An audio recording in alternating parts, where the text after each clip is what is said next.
boom, pimpin' I. Boom, boom, boom.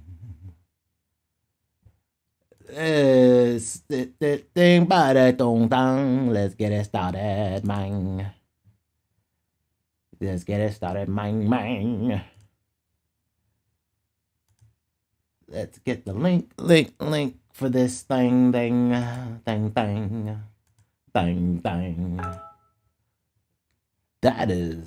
means I'm streaming. Let's go. Yeah, man. Post this into the Discord. Hit enter. And what's up?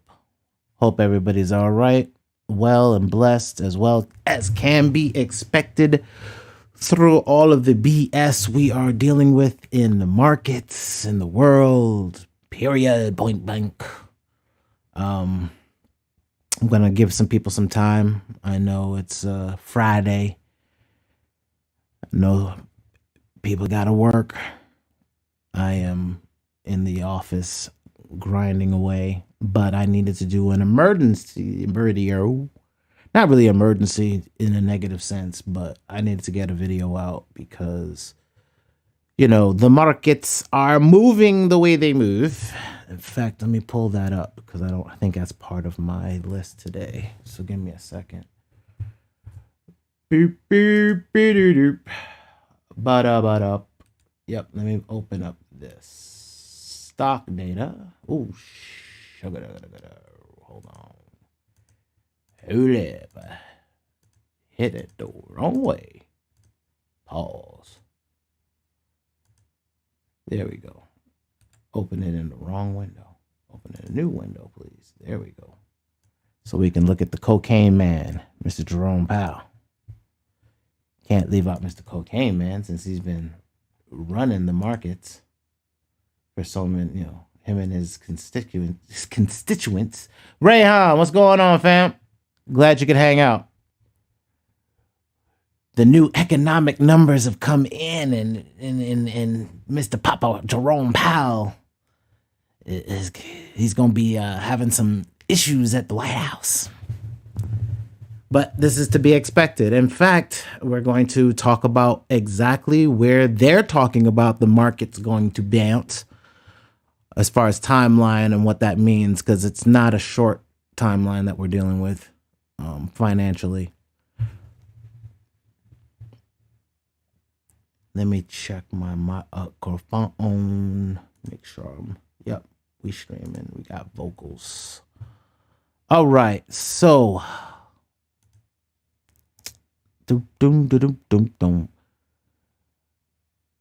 So on the market as a whole, I'm using Lux Algo.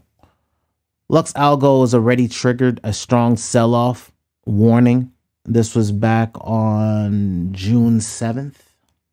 So 3 days ago, we had a strong sell warning.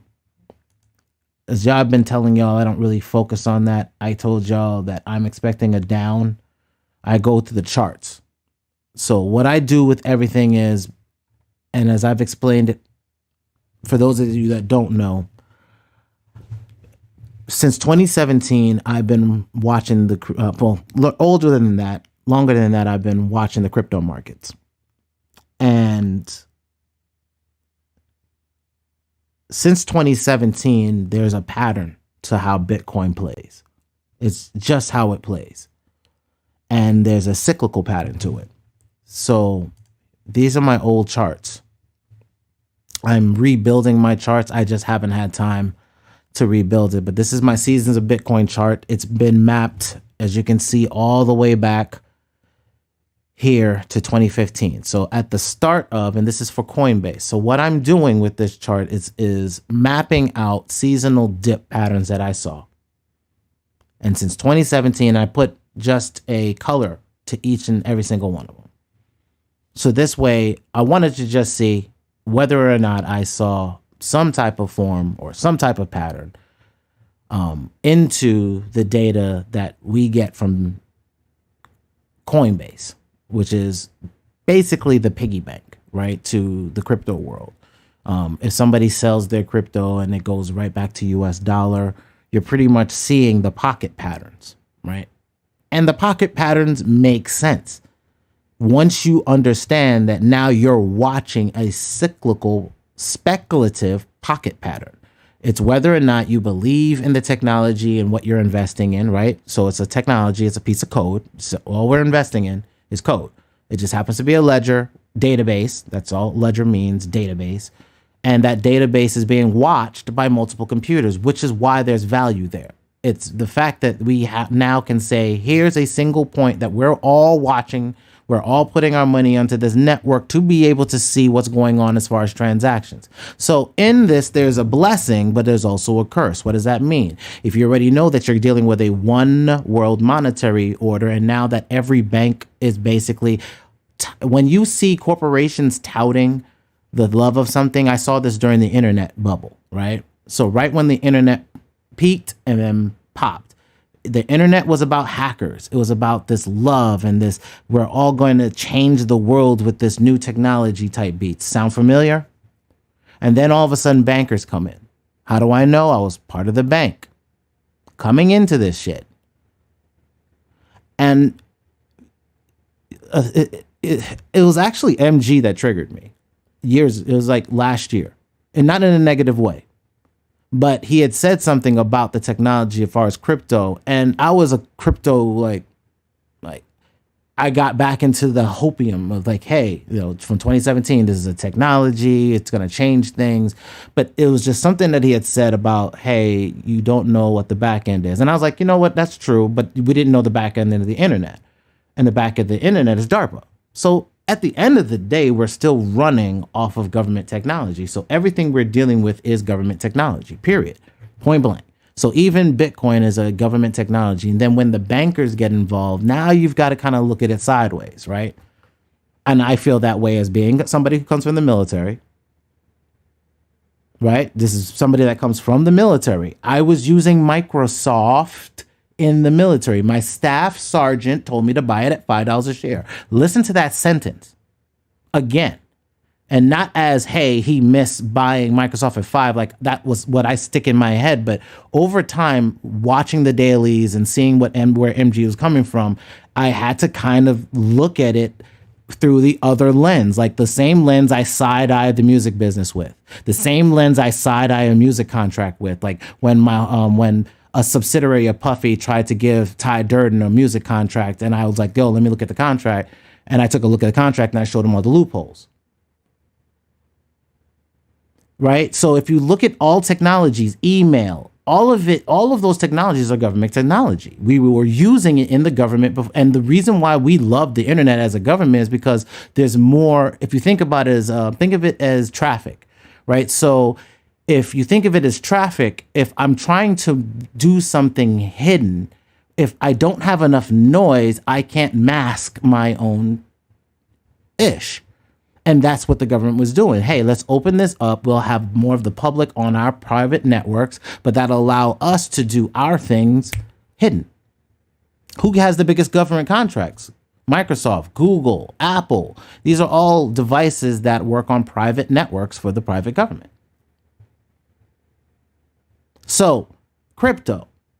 Banks have been investing in crypto. I'm telling you, that is a true statement. Goldman Sachs, his sacks are everywhere. Literally. And then no pause on that. Now it's literally, we on some nuts right now. And I've been looking at it from a different lens. And I'm like, look, at the end of the day, this is going to be, and I'm doing another video tomorrow. This one is the business side of my talk. The business side of this age of automation. Hold on, let me put the screen back up. This is part one. This is the business side of my talk. Tomorrow I'm gonna have a Sabbath talk, and we're gonna talk about the spiritual side of this. And the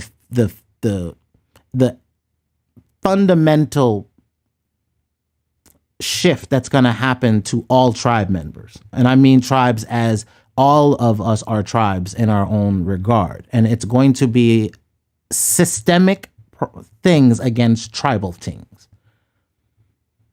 Like this is on some different. This is on some biblical ish, and that's why it's Sabbath talk tomorrow. Part 2 is Sabbath talk. Today I'm going to do the business side of it, the financial side, the side that we need to think about with our families, and think about how do you transition from an age where people are doing work into a place where things do work at rapid scale. I'm telling you, it's crazy what I'm able to do with automation for the business side of my clients now. We're talking about I'm going to be able to systematically micromanage multiple social media platforms for my clients for a low price. Do you understand what that's fundamentally going to do to somebody who's now earning $100,000 micromanaging just a fraction of a hair of the actual social media content for somebody? Like if you're talking about social media management, I'm telling you about services you got to reside on live on when you're going through a recession. Like there's going to be winners, and those winners are going to need people to service them. It's called patronage. All right, Rayhan, not a problem, fam. Yeah, I'm keeping it as short as possible because I actually have to go to work my damn self. I got to make some deliveries for my company because again, we got to think about drivers. And we don't have the cash flow to take on as much staff as we want because everybody wants a paycheck. But but the cost of what we're making for sales, we either have to pass it on to our clients or don't. And it's hard out here, especially as a business owner.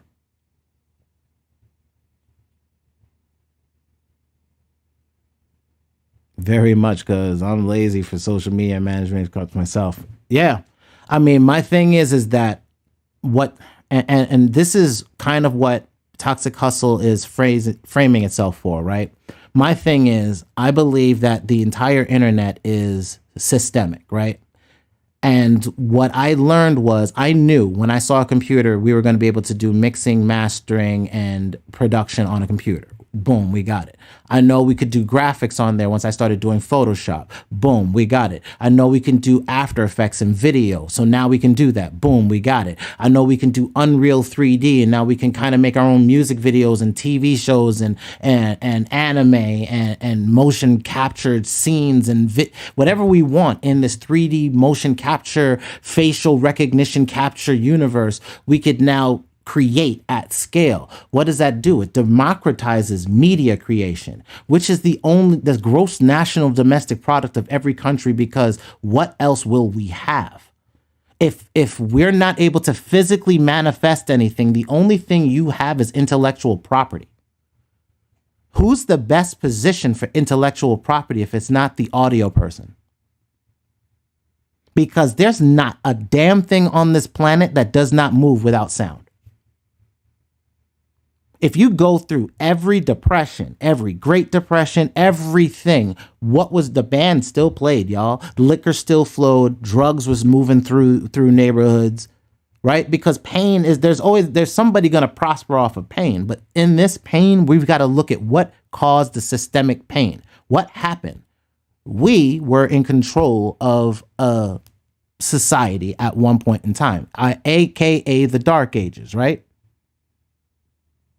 Now, something systemically happened where we no longer managed our assets, the physical ones, whatever, right? World order shifted, whatever, sold out, whatever, bamboozlery, whatever, biblical Deuteronomy type beats, whatever. Something, what do you say? Sky people, tings, whatever. Whatever you want to, mud flood thing, whatever you want to deal with. Something happened. All of a sudden, brown face went away, right? So now, whenever we're talking about a systemic change, we're talking about a systemic change. We have been on the bad side of seeing ourselves as lesser than for multitudes of years. And that transition has had to change. Now, we've tried to do some kumbaya, we shall, and all that other stuff. And then the whole, go back to Africa, but then you figure out you're not from Africa type beats. And then that kind of messes you up. And then, you've been listening to your if you listen to your nana them, you've been a tribal member from the jump. Right? You, like, my grandmother was like, no, we're a native. We've been here. And when we did come here, at least on my grandmother's side, and I'm West Indian, y'all are Northern Indians, I'm a West Indian, and my family's has been back and forth to this mainland for years. Been that way. Because my family's been on the ports for years. Been that way. And that's the history my people have, period. We're just called West Indians. But it's funny. It's like, okay, we just take the Indian word out, right? Because people were lazy, because it was the Virgin Islands, what they was doing and still doing with the weirdo type beats. Right? So my great grandmother was like, no, we're from China. Like part of our tribe, my tribe from our native tribe was from China, but she was like, no, not Chinese, like our still native, brownish, copper colored Negro type tribe. Asiatic. That's what that's our story. And that flows the same way as you see when you start doing the 3 a.m. and start doing some history and start seeing the knowledge and seeing the books. All right, so what does that mean? It means at some point in time, you were in control of your commerce. And what you lost in your 3/5 of a human being was the ability to make your own financial decisions. You lost the reserve of your bank and gave yourselves up to, and this is for all quote unquote Americans now. Since you are all now una sanctum / what's the other thing? Straw men. Since you're straw men as part of this world debt clock. Hold on. Debt EB clock. Because y'all, we all owe money to the national debt. So there's a world debt. There's a global debt. Where is it? Here's the U.S. debt clock in real time. How much do we owe now? Payroll revenue, debt per citizen. Here we go. Debt per taxpayer. So taxpayer, right? So there's a different ratio per citizen, but let's just say per taxpayer, right? So each one of you that pays your una sanctum, you owe $242,985 in real time. Right. So we've got to understand we're under maritime situations. So, my thing was I was working at the bank, and it was after I came back from the military and I missed Microsoft, and I'm at the bank and I'm noticing the bank is kind of like starting to freeze, right? Starting to freeze up on hiring. Keyword. This is back in 2002-ish. Yeah, 2002. The word freezing. Businesses are freezing. We are freezing credit. We are freezing debt. We are no longer, and now all of a sudden in the same bank that those liquor was flowing at a meeting, all of a sudden things got tight. They started consolidating their real estate. So getting out of a lot of commercial property. So these are all the keywords you have to go look at Google and start watching the news for. Well, over the last few months, that's all you see now. Now we can't hide from that. If you look and you go into the news, all of that information is easily available. Right? So let's just do that real fast. So let's do layoffs. No, they'll go hiring freeze in the news, right? Boom. One day ago, all tech companies hitting the brakes on hiring. All tech companies are hitting the brakes. That means no new jobs. Plain and simple. It means no new jobs, which means if I was moving from one job to another, because for the last year, everybody's been getting that news that, hey, it's a job market. You can flip jobs. Okay. Well, now businesses are not going to be looking at people that could just jump from job to job, because that shows no loyalty. So what they're going to want to do is offer you something more, maybe stocks, something that they kind of froze up on, but they're going to start offering more assets down the line instead of higher up the line, because they can't afford executive pay. And a lot of their internal stocks or the debt they're carrying, they're going to want to put that burden on their internal staffing. So what they'll do is they'll leverage issuing shares internally to offload some of their credit burden by having their staff buy up shares internally. Internal buybacks to prop up the fact that they are hemorrhaging. Yes, everything. Yes, Rayhan, hang up. Now, this is the same thing that happened right before the financial collapse. What does this mean? You're going to then see hiring freeze leads to the next thing, which will be layoffs.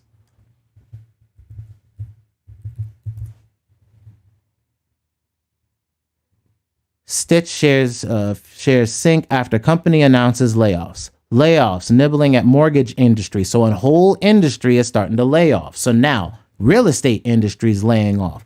So now if you're looking at the real estate market, that's all your brokers and all of everybody trying to do the showing homes, which would then mean construction slowdown, right? So that means we should see a drop in price in lumber. Right?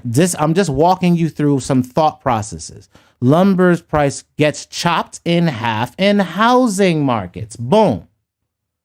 So now what I'm showing y'all is this is what I missed the last time between 2007, 2008. This is what I missed. This is what I missed when I was in Second Life, when I was trying to be in this virtual world during this entire time. Do you want to know why Sandberg left Meta? You know, Meta that just changed their name to Meta on their stock symbol. Meta will stop making Portal for consumers. Meta was sued for its algorithm. They're getting lawsuits. They just changed their stock name, but it doesn't matter. Anyway, so they're making a video game. So what did I learn about a video game from Second Life the last time I was there? I was making $500 in world. All of a sudden, everything dried up. I was making no money. The entire place was becoming a vacant landscape of proportions, just empty. And I didn't understand why. Do you want to know why? This is why. If I've got to make a choice between my internet, going out to get a job just to survive so I can eat, how am I going to do that?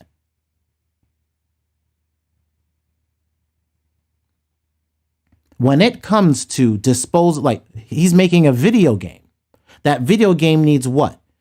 Goggles. I didn't need goggles in Second Life. I just needed a computer. That ain't never changed. So you need another instrument over your eyes. You need to pay another, that's a luxury. So you need to pay a secondary luxury item past Second Life. If Second Life failed in the 2007, 2008 collapse and it didn't have a headset, do you know I am looking to see if I can short Facebook stock right now? Not anybody's damn financial advisor, my ninjas, but I'm just saying. I already live this ish. And I'm like, okay, wait a minute. We ain't got no jobs, housing. Like, do you know how much, like right now, construction, they're trying to offload construction sites that aren't even finished yet, y'all. I've seen this before. I've seen this game. I'm not in, like, look, I'm holding on. I'm not talking outside myself. Do I have stock? Yes. Am I watching that stock drop on certain things? Yes, I am. I have no choice. It's like my mom's pension and stuff. So some of that stuff has to sit as is. And it sucks. But I also played the other side of that game. Here. And I put it in the Discord today. Transparency. Here are my shorts. Let me open the original. Hold on. Here are my shorts. I just blurred out my actual cash flow. But my shorts since January, like I told y'all back in January this year, I said, I'm shorting the market. When we did not hit Bitcoin at 100,000 in November and I didn't understand. And then I said, you know what, y'all, I'm going to start learning the economy. I've got to get on this economic game. And I said that, and I started learning. And every single day, 7 days a week, hours upon hours a day, I stopped doing a bunch of videos so I could study. And plus get my services up and running because I'm like, yo, I gotta practice what I preach. And since I'm doing a lot more of aggregating data and pulling data that's helping me do marketing and able to give those insights in real time, well, now I can charge a subscription for shit like that. But I had to think out, how do I make money through this shit before this shit hits the fan? Can I have a global something that I can charge $9.99 and get 1,000 people on board for this? I better be able to deliver some type of revenue. And I told y'all, here's how you make money to afford my $9.99 for my pro plan that comes out in a couple weeks. Go to CD Baby, upload your music to CD Baby. Now, CD Baby in about anywhere between 6 to 8 weeks will have your stuff flushed out everywhere, right? You'll get YouTube money, Facebook money, that'll be Instagram money, that'll be TikTok money, that'll be YouTube money, that'll be like a whole bunch of different countries, Korea, all that tied together, right? And then your entire game changes. Now what you have to do is do utility. You've got to take your music and put it behind something. Now you can put it behind video. You can go out here and make intros for motherfuckers. Excuse me, I'm not gonna cuss. You can make an intro for somebody, put your music behind it, give it to that person for free, and bang, make their outro credits and get the other part of your music played on it, right? Get utility now. Now your entire hustle for your music changes. I don't need a rapper, and I'm a rapper. So I'm a producer and a rapper. So I'm not loyal to any side of this game, and I can flow. But I made a whole album called Tragic Sacrifice to put my producer to the side so I could rap. And now I'm MCing on my next album. But now I'm able to and shout out to MG for his video. I think it was either the dailies or it was one of his audio sessions. I think it was the last audio session he did. And he shouted out ToxicHustle for buying a crap load of stuff from him. That was me. And yeah, I bought a crap load of stuff from MG because I'm going to inspire homie to keep pushing. Because I'm going to take all of that stuff. I'm going to make videos showing y'all what he used to do for us, right? Take these chops, make songs from them, but now I'm going to show y'all utility. I'm going to go the next step and then take those chops and really I'm taking I took his scalar products because I can, in this game that I'm doing, it's all about, I don't want nothing to do with splice. And there's a reason why. I can't trust no samples anymore because if I'm in a game where my watermarks or that signature file is important and somebody has this, 1,000 people have the same signature file and it ends up being with an MC that happens to be signed to Drake or some shit like that. Now they're going to, if somebody takes a Shazam and Shazams it, they're going to get that more of those searches than I will. So in how to get your plays, you've got to think about where your samples are coming from and if it's Shazamable. That's why with what MG's doing with scalars, the fact that we can create infinitesimal amounts of melodies off of the things he's building, y'all, I'm going to show y'all how we do this, son. This is changing now. As an MC, I'm telling you, you don't need me anymore.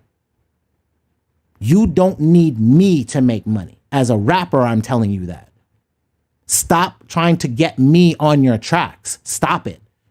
Don't wait for me. I'm a lazy bastard. I'm never really thinking about business. I'm only writing my rhymes thinking I'm the dopest dude on the planet right now, and I'm not making no real business decisions. I'm not going to help you get utility when it takes me 6 to 8 months to get a song done. Or in some regards, I haven't written an albums for 4 years. I'm working on mine now because I've got multiple utility. I had to wait till I figured out how to make some money with this. I put my stuff to CD Baby and I'm making money everywhere now. I'm oh, okay. Now I just need to make hot shit. So there's how you make your money through this transition.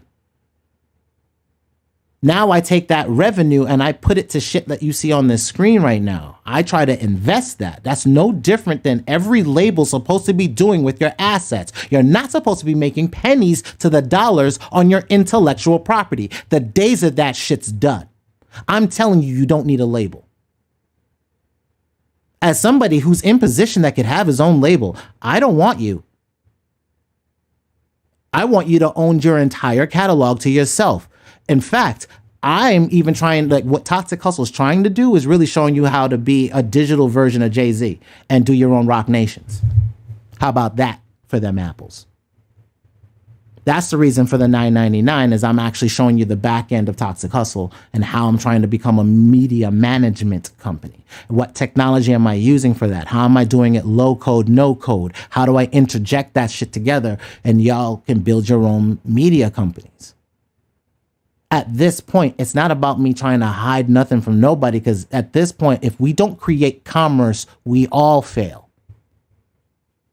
It's the greed and everybody thinking that the cap was important, that the cars and the diamonds and the jewels were important. That's the lie. And the fact that the intellectual property was every piece of property you owned out of your skull. They took that from you so that you could give it to everybody else through their corporation so they could eat at your souls. And I'm telling you that from somebody who used to work for Canon, and I generated millions of dollars for them and never got a promotion.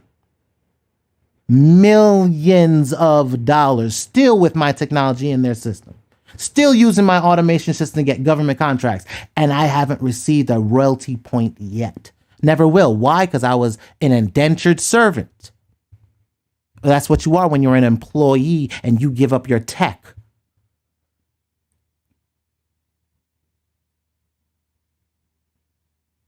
So don't feel that you're going to get a record label or a job and something's going to change. All you get is a loan, and you've got to flip that loan. The loan is called your advance. Then they take your intellectual property and they put it in somebody's bank, a private bank, which is where I worked. So I know what assets are because I know it was boats. I know it was art. I know it was some homes. I know it was diamonds, gold, stacked, not just gold, diamonds, and jewels, but gold, stacked, bars, weight. Silver, stacked, bars, weight. Intellectual property. Michael Jackson was buying up the Beatles catalog, y'all. Putting that into what? Commercials. This ain't on the revolution. Right? And Sir Paul McCartney was pissed the fuck off about that. How dare you use my music that I taught you about that hustle game? Paul McCartney had taught Mike a little bit about it. And Mike just went crazy.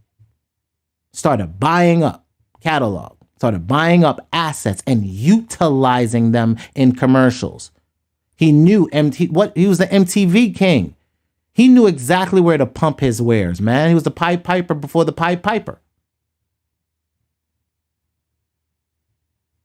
We were always the source, man, and that's the sad ish.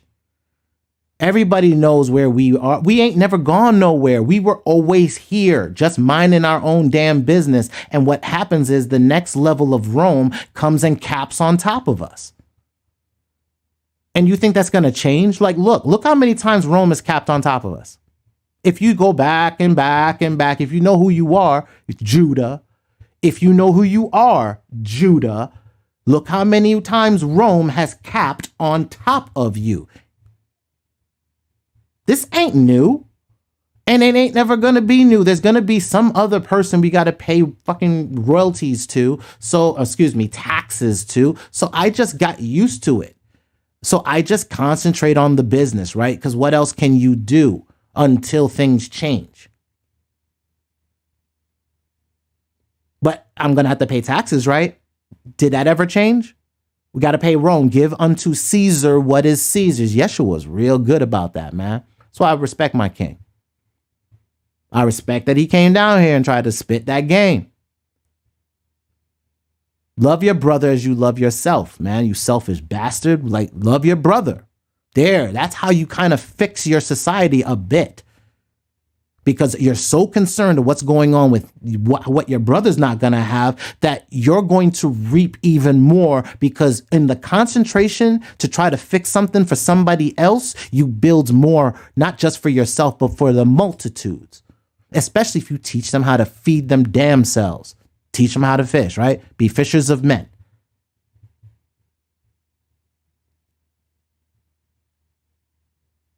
Right now, to fish for yourself is, look, there's no label that can feed you because they are getting eaten up by Sony. And Sony don't care about nobody right now. They're trying to buy anime up. They did. Funimation and Crunchyroll is all owned by Sony. Sony also has BeatStars, right? Sony's partnered with BeatStars, right? So now they got the independent artists. You see what's coming, right? See, I'm just doing it from outside the fence, while they're doing it from inside the fence. I'm seeing exactly what the new business model looks like. And that's what I'm sharing with y'all for free, so that you get the utility out of your assets. And then when I say it's $9.99 to keep seeing how I'm doing some of this stuff on the back end to handle your business, where I'm getting my taxes done while I'm doing this, well, then ain't nobody got no problem, because you should be making at least $50 to $100 a month on your own.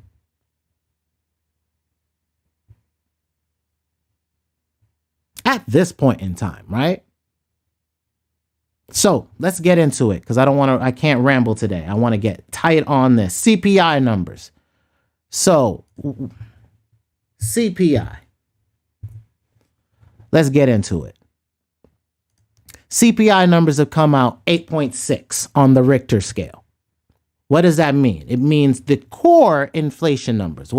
Everything that the prices of everything that a consumer is purchasing on, meat and your life, is only gone up by 8% according to the government. This is why we call it the CP lie, because you and I both know what's going on, like Pac said, right? Let me tell you about this government BS, which is federal, but they ain't even really a federal government. The Fed ain't Fed, right? They're really a corporation. And this corporation keeps running these bullish ass numbers because they're so detached from our real economy. It's a damn shame. Now let's check it out. They're saying that your life, on an average, for what you deal with day to day, has only gone up by 8%. When you and I both know the real numbers is closest to 20, 30, 40, 50, 60, some places and some things have gone up 80% in the last year.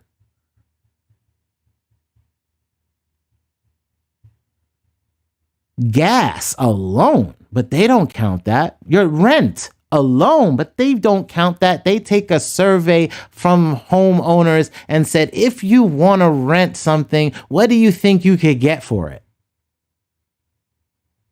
And the owners lowball. Think about this. But that's not the numbers that's really going on. Rayhan, you're right. It is more than that. If we go to into our, hold on, I have the economic stats. Let me pull the economic data out. Right? I like having all our ducks in a row. Let's go to where is it? Right here. Let's go to Shadow Stats. You can see at shadowstats.com. I'm going to open up the inflation numbers. Y'all, look at where we are. Really? Look at this.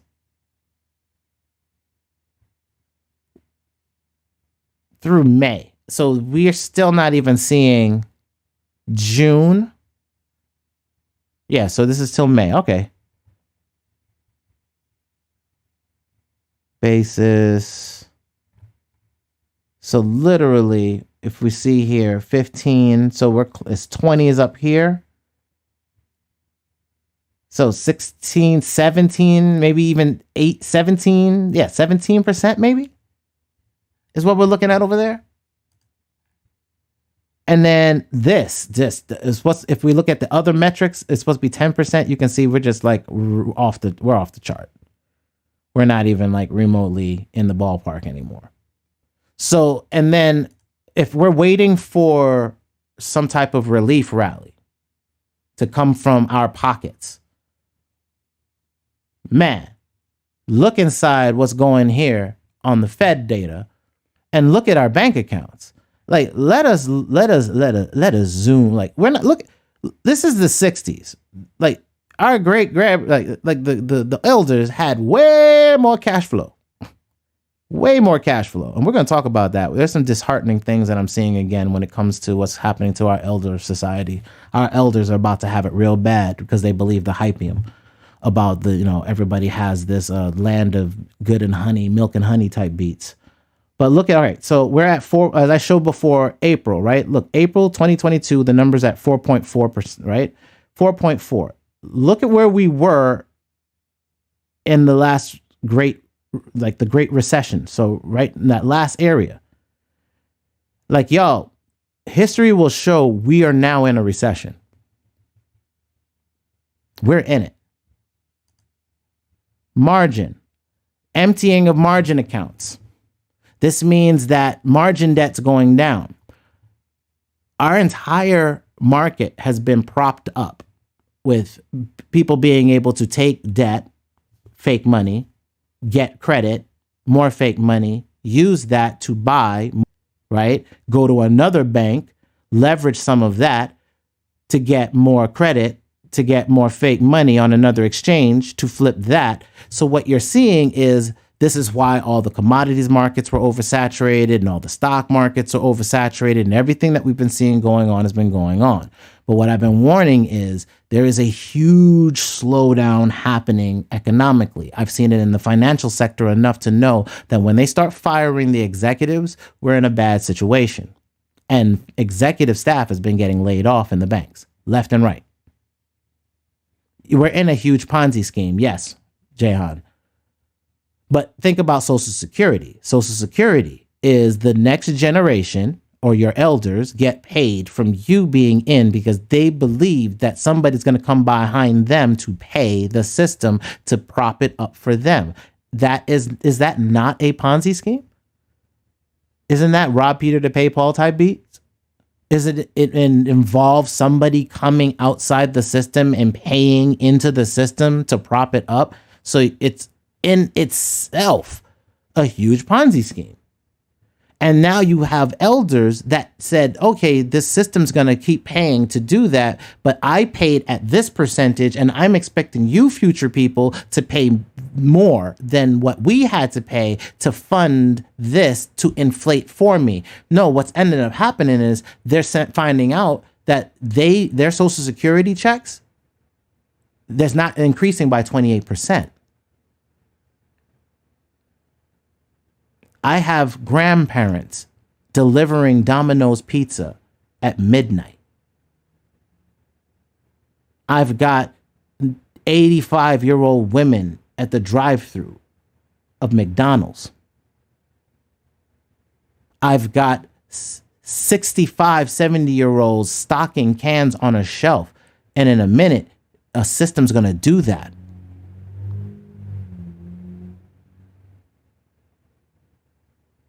It's an Ouroboros nobody asked for. Yep, eating its own tail. But that's the economy, because the economy is only eating its own tail. It can only eat its own tail until you break out of it, until you actually get back to creation, manufacturing. But we can't manufacture anything except for what? Debt at this point. Our dollars are based on debt. Our credit system, this Cambrian system is based on debt. It's based on a Ponzi scheme. Money coming from nothing. Money out of order out of chaos.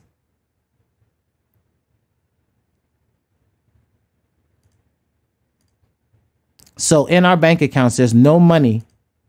We're empty.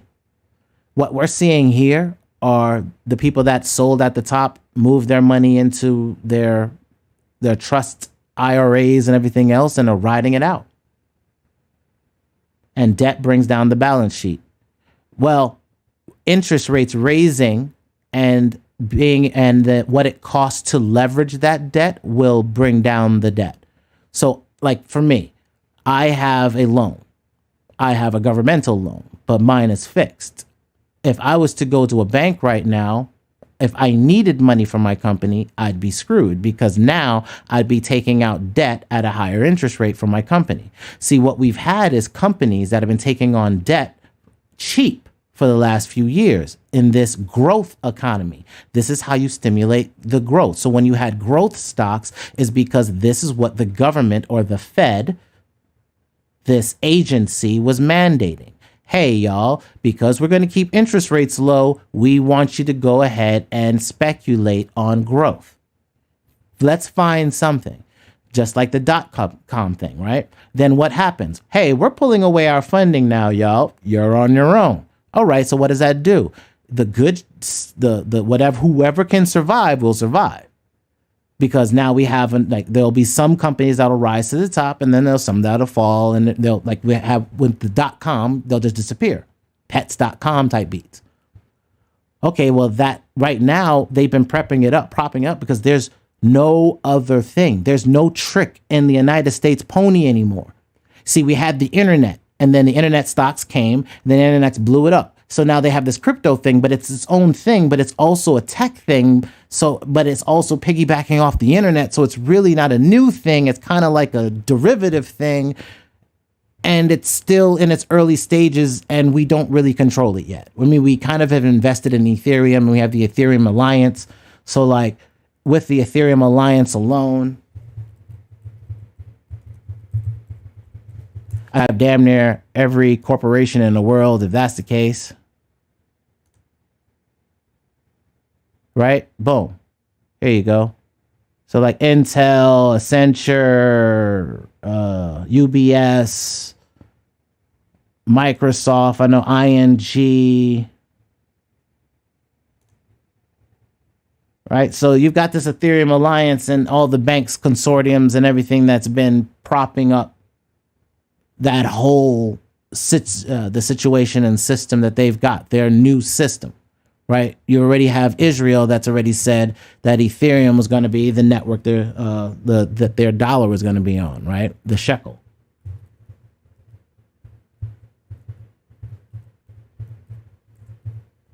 I know I spelled that wrong.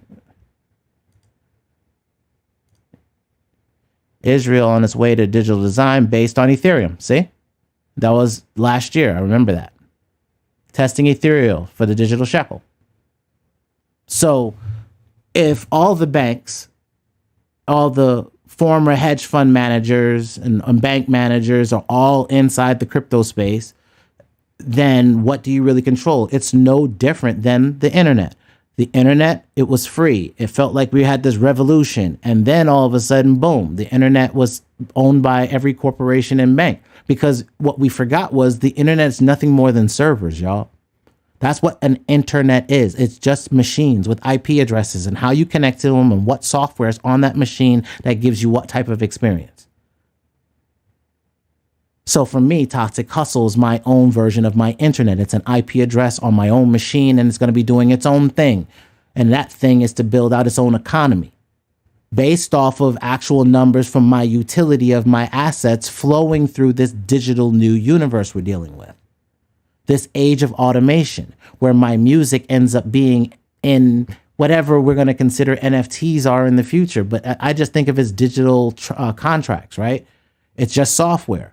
If you think of it like a USB, I think of it like the old MPC XL, when you had the little USB disc to be able to make a beat, and you had it on that one disc, like you had like a bunch of songs. It used to be like the floppies, and then you could put it on the USB 100 joints. You get like a couple songs on there if you did your chops right. Well, if you think of it that way, that little USB disc with multiple songs, well, that's no different than a zip file with multiple songs. It's no different than the enhanced ZD that had the little multiple videos. It's just thinking of it, it's just a digital version of something we've always had. We just give it a new fancy name, but the actions stay the same. It's how I package my music to do something that interacts where I earn my revenue in whatever mechanism that's going to be. At one time, it was wampoon, right?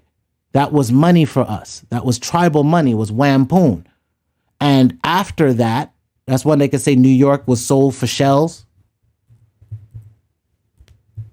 For those of you that don't know, if you're a native, wampoon was money. That was our money system. So when they said New York sold for beads and trinkets, because beads, these sea creatures, were in limited supply, and everybody wore their money on them. You know, we flossy like that. So whatever, it doesn't change, right? At some point in time, you have to what? Make products. Some people are going to have cash flow. Those people that have cash flow are going to have businesses. Those businesses are going to sell products and or services or have some type of way that they have reoccurring income. And they're going to want to service or market those services to other people to be able to earn. They have probably shareholders that they're beholden to. So the business model doesn't change. To sell a damn thing on this planet, they need music. And at this point, you upload it to CD Baby, you now have domestic global distribution that earns you royalties at the digital wavelength level. If that signature plays anywhere, you're earning something.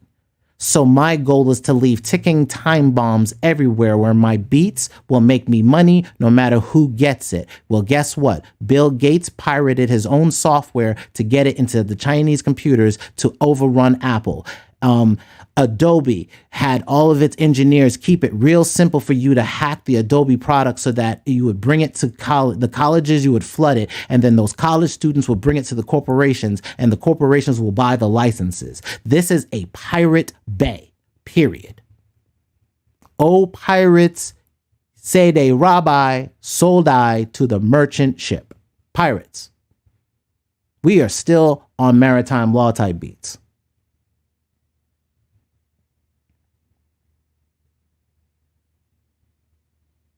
So my thing is, how are you earning in a digital age? When I went through quote unquote web 2.0, keyword web change, something 0.0. Web 1.0 was AOL and email. I could then take an email address, have an office, and earn money by doing things like I could put a banner on a subway platform and say, visit us at something.com to get your email address to be able to sell you a product and contact you directly to sell a product and or service to you. This is why they keep trying to remind us with like One Piece of where the hell we are and what you have to do. Nothing has changed. The idea of capital or gold is what is your property. We can't have physical property, right? We don't own any property. Well, guess what? As being nomads, what does it matter about land?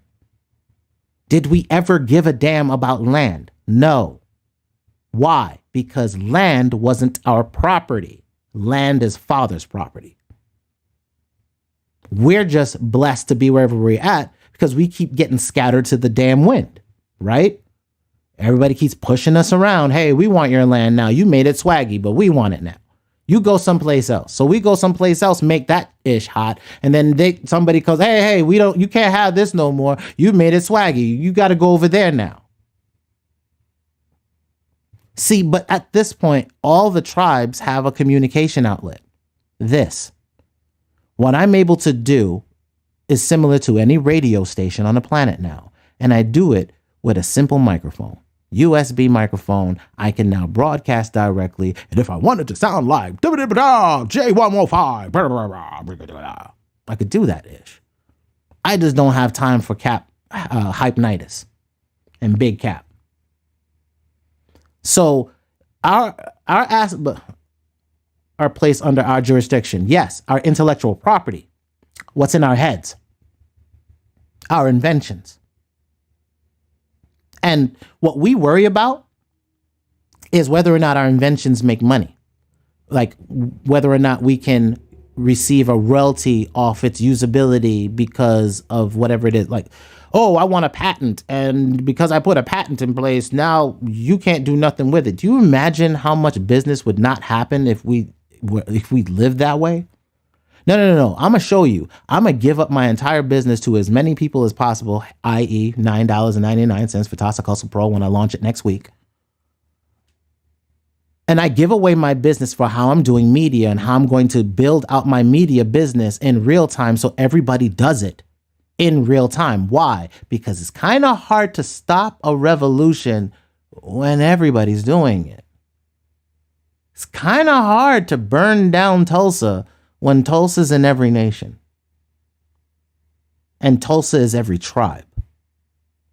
And Tulsa is every person persecuted for who they are when they just want to be cool, vibe out with their tribe without weirdos trying to do weirdo things. Messing up the vibes, man. Like, do you know how dope our music's gonna be in a minute? Like, I can tell you right now, my next album, the swag I'm gonna have on my next album, like, and the MG is already gonna be on the track. Like I said, I bought a bunch of his tracks.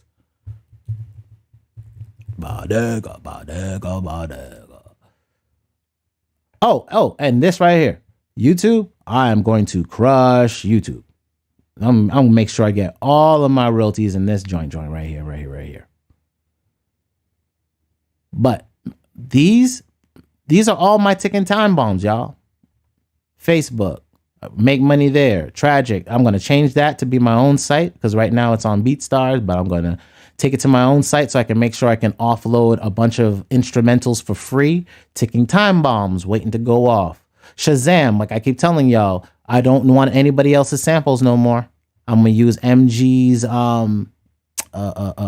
scalar stuff because this right here, y'all don't understand what Shazam is gonna do for on how you can like use this and pimp this to get extra visibility and royalties to your music. Like I am going to run a dynamic raid and pillage on Shazam. And I'll show y'all once we get there, but it's going to be raid and pillage seasons on Shazam. Don't really care about these. I don't really earn any money in none of these things here. The LinkedIn things, when I sell my my pro, will probably be over there. Anyway, let's get back to it. So where were we? So does the CPI or core values make any sense or matter right now? No. We already know that inflation is higher than anything else. And when it comes to how we survive through this entire situation with with how much money they've flooded through the system, where they've dumped dumb amounts of capital, right? On the entire market. Where is it? Look at this. Like, and you can, it's something that you can see it innately. Like, look at the spike that happened. You can see what really happened 2020, right? Y'all remember what happened in 2020, right? And look at how much money they dumped into the system. Then if you look at the stock market, let's go on the opposite side of this, because then this way you start seeing things. Let's use BTC as the as a visibility into speculative investment. Right? Let me drag this. Hold on. Minimize this. There we go. So now flip this. Come here.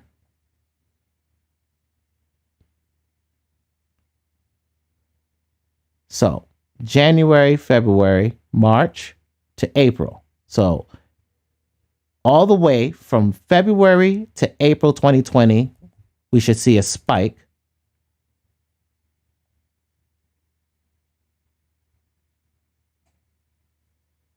Right, there we go. March, February. So right here, February, we have a drop. Then right around March to April, we should start seeing a run up. Then look what happened. The checks came in August, November. So November 2020, November, March, April 2020. So we have money in April, January 2021. So we had a huge dump of money that came in between April, and then it tapered off to November. And then some more checks, December, started rolling out. And then by January to March of 2021, you see a big spike, right? So now let's go back.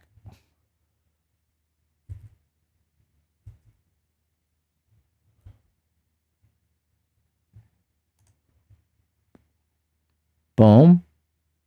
February, March, right? 2021. There's your spike. February 2021. There's your spike. And then it tapers down. And then it only gets back basically to that zone again. A little bit higher. And then it dies off and tapers off. You look at the bank accounts. There is no more money, so no more spike.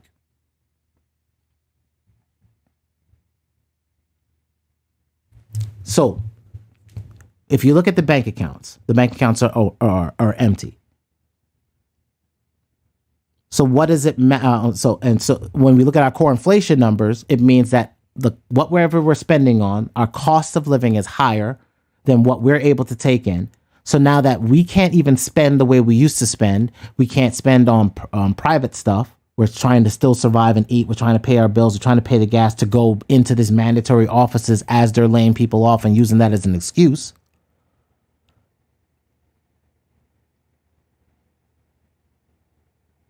This is going to affect everything. So what does it mean for me if I'm an employee? I got to worry about my job, right? So if I'm an employee, I got to worry about maybe not. If I'm a person looking for a job, I might not be able to find a job, especially if it's in my field and my field's being phased out because they're overhired. So if you're looking in warehouse fields, if you're looking at a forklift, if you're looking at, I think the biggest thing that's still going to have jobs will be like the truck drivers, because they're still going to be driving and delaying any of the stuff going in comes to like patio furniture and electronics. They're in a glut. So if they're in a financial glut with all of those things and those things are not being purchased by people, we're seeing the effects of a stagflationary event. So as an employee, if I can't get a job or these companies are not or in a hiring freeze, well, I may not be able to get a job. I may not be able to maintain my lifestyle. I might be out of a home or have to reduce from leaving my house or selling it in a depressed market to move into an apartment that's now even more expensive to be in a new area. This gets hard. It gets harder for folks. If I'm self-employed, what does that mean? Well, if I'm self-employed, I'm trying to find clients and trying to find contracts. I'm trying to find work and workers, people that I can trying to find some way to earn. And I might have a harder time finding that.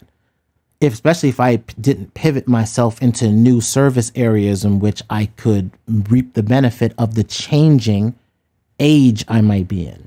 And that's one of the things of what age are you in? When you're in the age of communication, which we're just coming out of, in that age of communication, how fast you moved with information and communication or communicate your what you want to a person mattered.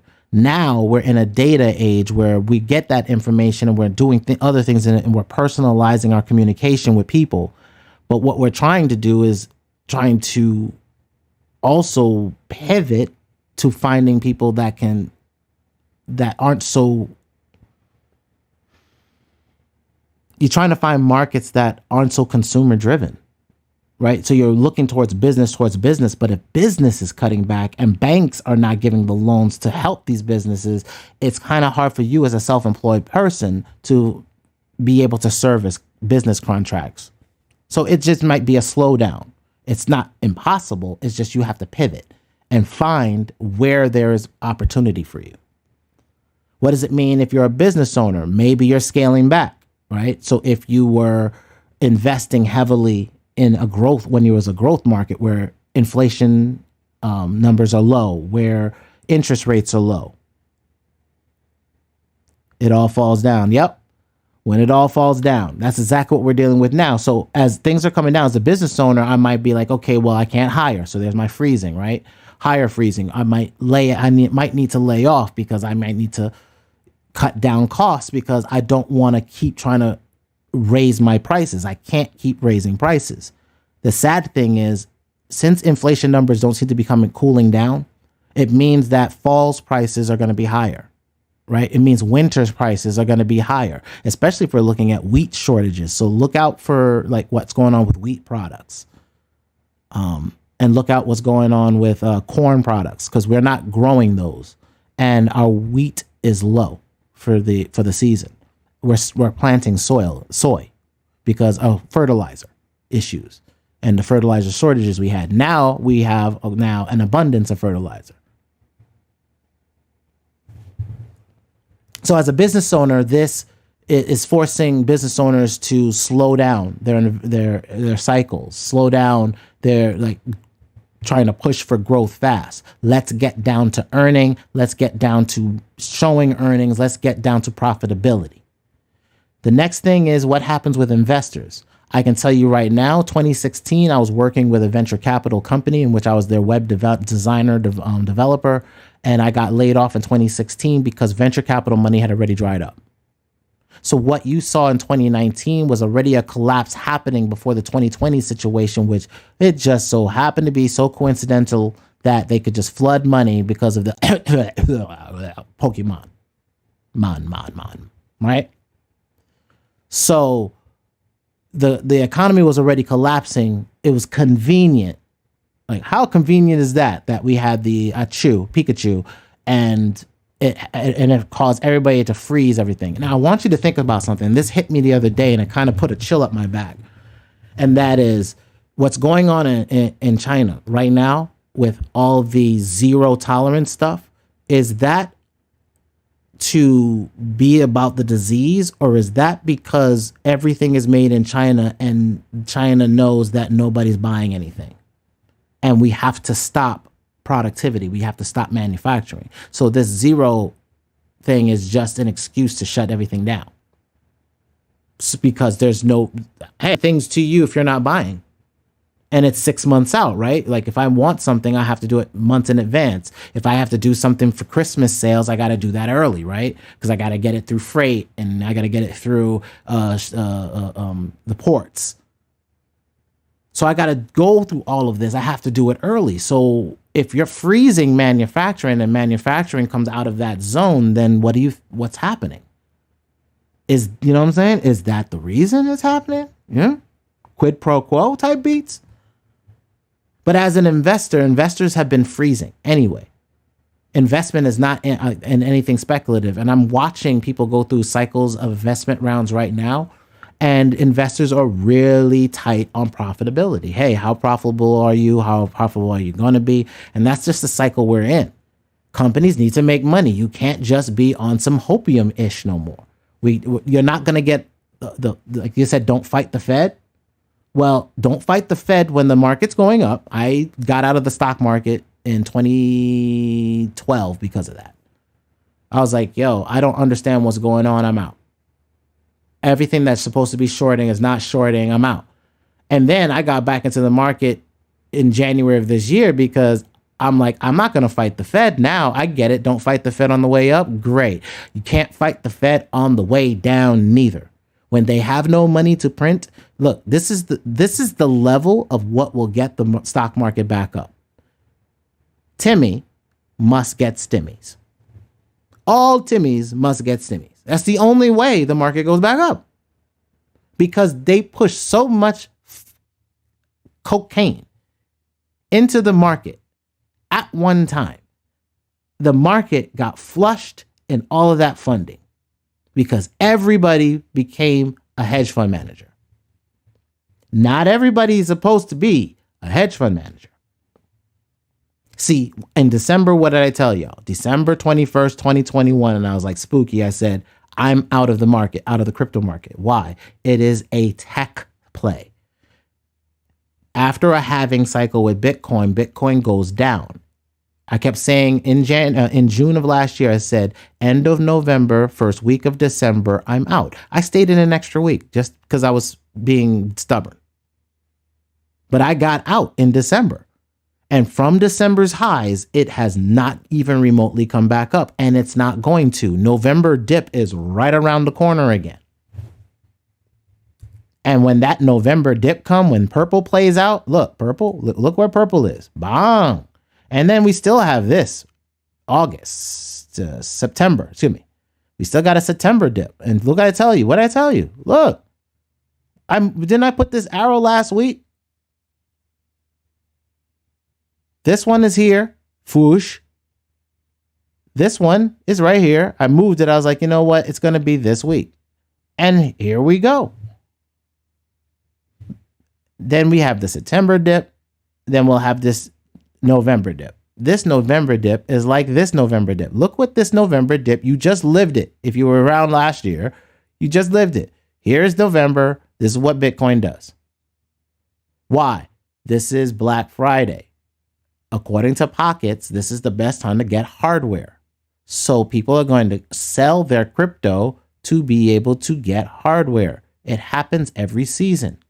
Black Friday is a great indicator to offload, buy something. Not only can you sell your crypto, you can also buy hardware. So now you've reinvested your crypto back into an asset, and you can write both of those plays off at the same time, being able to offload the asset and buy an asset at the same time at a low price. Come on. Then the hardware and the system appreciates in value once Bitcoin begins to run back up again. So we have this November dip, and it's going to come, and then you have a January dip, and that's when people sell off at the beginning of the year. Hedge funds sell not hedge funds,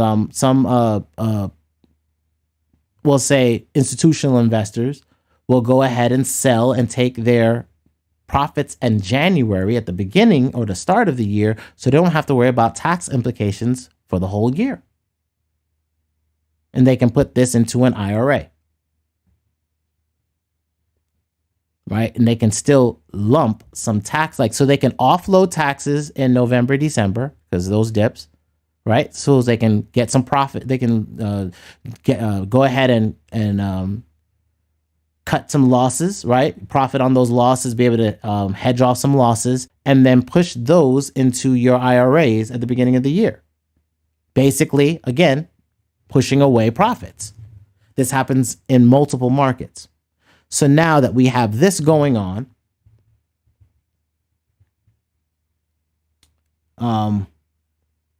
let's see. What if so if the Fed is padding up fake numbers, what will it mean? What up, RTP? What will it mean for the long-term economy overall, right? So the Fed has been propping up their numbers. What did it do? Now that they're no longer propping their numbers, we had no extra money, no extra stimmies for Timmy. The market has fallen down. If we go over to now where my the stocks are, the Russell, you can see November, no more stimmies for Timmy. Since then, it's fallen off. S&P 500. Let's go to the weekly. Right? Same thing. November, it's kind of spiked for a second because, that whole Christmas rally thing on the S&P 500. But then no stimmies for Timmy. Everything falls off the cliff. Nothing is going to change, y'all. And that's why, again, I said, I put my money where my mouth was. January, I went ahead and I said, I'm shorting the market. My shorts have done 69%, 79% on my strike here on the SQQ, 23.27 or 23% on the, what is that? TZA is the Russell. And the SQQQ, you can see here, is the short position on the S&P 500, 3x short. So I'm 3x short on the S&P. I believe the market was going to drop.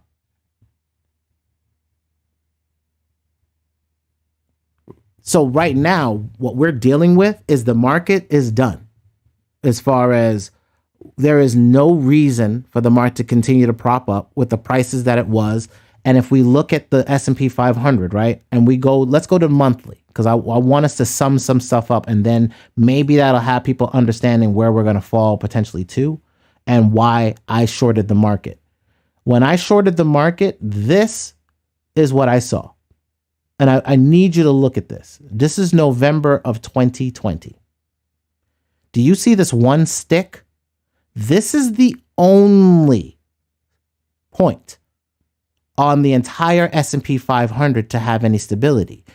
There's no way you build a house with half of the side, right? You have to have the other side fall down, which means, y'all, as I told you, that was going to be potentially a 30% drop to the downside.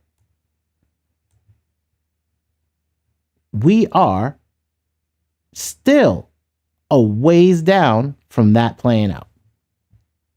So here, like, hold on. Let me see if I can zoom this up again.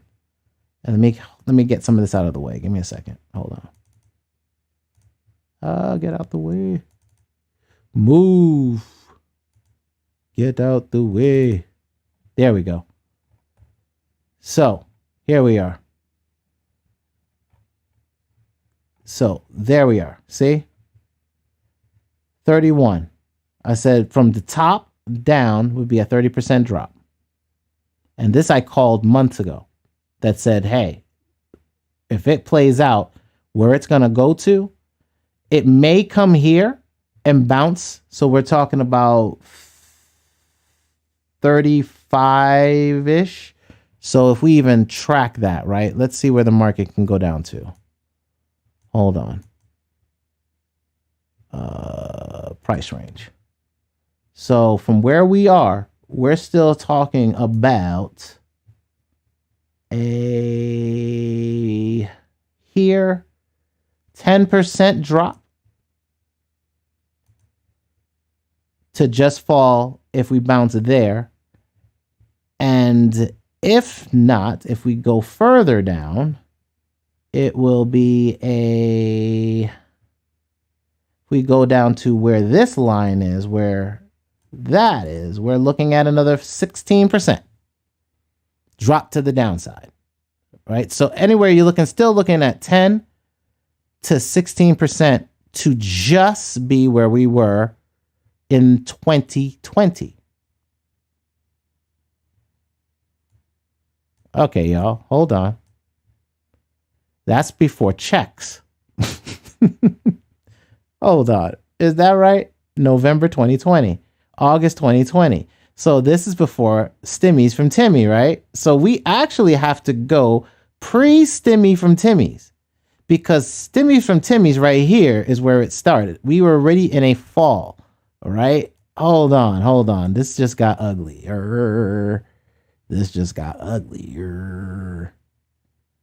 So we would be looking at, this was the last bounce point. It would be right here, which would be 2016. That would be the last place that, look. Oh, Linda, listen, Linda. This never touched again, Linda. We only have one thing on the side, Linda. Wait a minute, Linda. Hold on, Linda. Linda, wait a minute, Linda. Hold on, Linda. You see we crossed over? Oh, my Lord. Hold on. That is no bueno. Señorita. Look. We said 20 when? We said right here, right? Oh, sheesh. Hold on. Right about... I guess you could say here. I guess. Okay. This is 2018. Oh, jeez. I want to say right here, man. I want to say 2016, that this is the last real touch point. That though we have this choppiness, this was printing. I think that 2016 is like, that would be ugly if it gets down to here. That would be really ugly. Hold on. What would that be? Worst case scenario. Where is that? A 30% drop on the market, and that's still not even 2016 numbers? This is 2017 numbers. That's 2016 numbers down here. This is if we just go to here to 2017 of November numbers. So y'all, if we just go back to 2017 and we don't even go back to 2016, which right here, you see we have no support. But let's just say we even just regress to here. We're still talking about a 30% drop from where we are right now on the S&P. Y'all, that's that like my mother is in that. So I don't speak like this to sit there and like talk outside of like this doesn't affect me. That's the reason why I'm so passionate about this is y'all, I've been warning like my parents or my elder family members about, hey, I think you should probably take some profits. And like my mom was like, oh, the market only goes up, the market only goes up. Like her pension, like she's not in a mental space to be able to handle these financial things anymore. And she's not beating inflation. If it wasn't for the fact that I took an inverse play on the market, she'd be earning no money.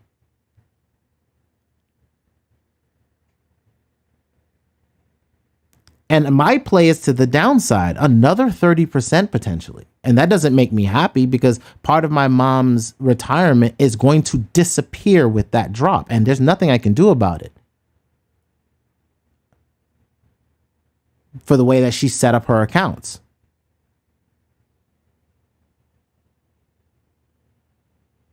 So I have to watch my mom's net worth evaporate.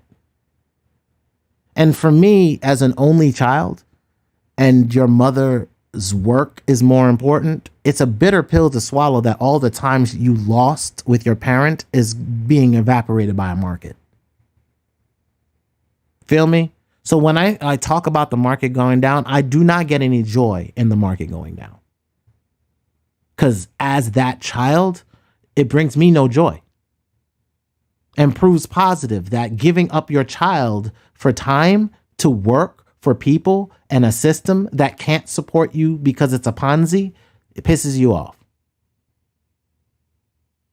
The reason why I am the way about music, and I tell you, go put your music online, put it up on, and get your royalties, put it on CD Baby, earn your royalties, get utility out of it, is because my dad lost his music when I was younger. Didn't really take any time to do that. And he heard it on Good Morning America. And I saw the day that I lost my dad to alcohol. That was the day I lost my dad to alcohol. So I know, and that's part of why I'm so vindictive on the music business. I'm like, F y'all. You're gonna pay me for the loss of my father. You're going to pay me for the loss of somebody who lost, like basically I saw all of his dreams evaporate. Like one day I'm going to put my music out and when my music goes out and people hear my song, I'm going to earn some money and some notoriety. And when he heard his music, it proved that his music mattered and it mattered without him. And it destroyed him. That is why I am the way I am with music. Like, F these labels, F these businessmen, F these greedy bastards. You don't need none of them. You don't need me.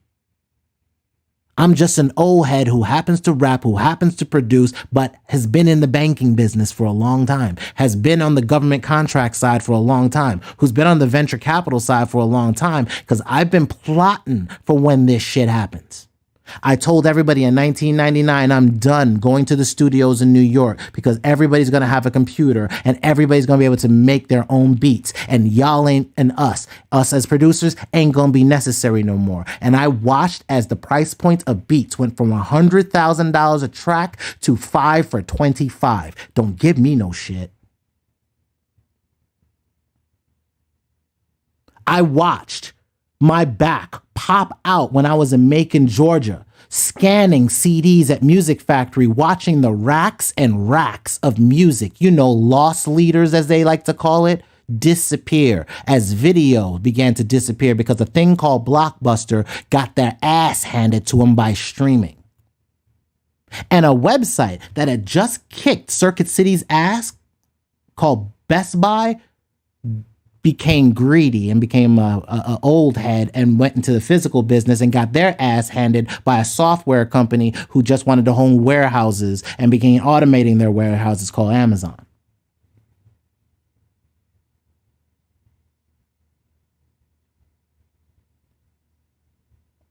Where I'm coming from is when I was driving back and forth in New York doing government contracts for a camera company because we had printers, the old school printing, Xerox copiers type shit, but it's Canon. So a Canon had government contracts to do copiers inside government agencies still doing paper. I told them you should probably go into the lenses and get into these phones. And they were like, that's stupid. I was automating their entire contract so that we couldn't even get a contract unless it came from my thing. And what I was doing, I was taking an Excel spreadsheet. I was taking data from a database using MySQL. I was taking images. I was marrying all these things together, and I was making their catalogs PDFs, basically. And I found a way to take a spreadsheet and basically spit out a PDF that had they're called the pretty price book. How I survive every single recession is the same. When it was Web 2.0, y'all, the only thing you have to focus on is who's giving you your debit card. Let me explain. What is your business as a musician right now? It's to earn royalties. Really, as a business person. That's it. Sorry. The music business is real simple. You earn royalties. Those royalties go into your pocket, and then you either waste it or you reinvest it, right? Now, how is the assification of your intellectual royalties work? When you go to a label, they give you a loan. That's your advance. Now, with that loan and the contract, you don't even earn full royalties on your assets up front. So let's say you make a new album and your album is launched. Within the first few weeks that you get the most amount of play and the most amount of visibility and the most amount of buzz, you don't even earn the most amount of your royalties. In your contract, you earn the least amount of royalties. And after 16 weeks, I believe, you then earn your quote unquote full royalty rate, but it's not really your full rate. You won't get your full rate until you recoup your advance. So what I do is I upload my music to some place that gets me my royalties, CD Baby. Then I get my royalties. My royalties go to YouTube, Facebook, Instagram, all that. I get all of those places, every new place, TikTok, all that. So now what do I have to do? My business is utility. No different than what Michael Jackson figured out when he got the Beatles catalog and started using it for the Nike commercials. Bang, utility. So what is your utility now?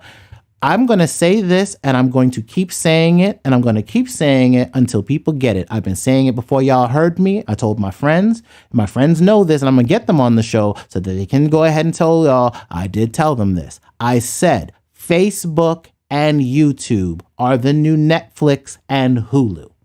Period. Point blank. Get used to it. And with them being these new things, then how you're interacting with them is different. You find a distributor that gets you on these platforms, you get your intellectual property on these platforms, and you earn. I'm on the video side doing this right now. I'm also going to be on the music side when I'm doing intros and doing sound shots and doing news bites, and when this channel gets a little bit more Hollywood. A lot of this personalization will be in Toxic Hustle Pro. What we're talking about here, because we're about to get into business, like get to work. Again, y'all can all do this by yourself. My goal right now is Toxic Hustle is going to be just another version of a Rock Nation.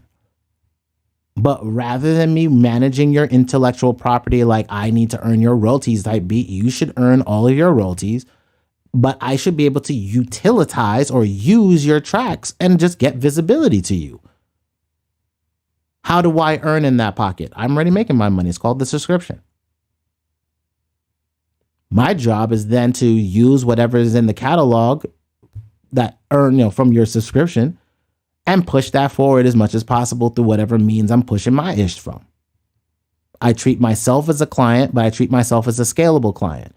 And then when I can take on the secondary client, MG is actually the secondary person I've been taking on, as far as that's why I bought out his catalog. So I could use some of that, so I could start getting residuals, so I can start using some of his samples or some of his songs in my songs and then be able to, for him to earn on those royalties as well as earn on those streams. You know, here, put this up on your CD, baby, NG, and this is the song I did off your beat. Bong, earn royalties on it. Done deal. What do I care?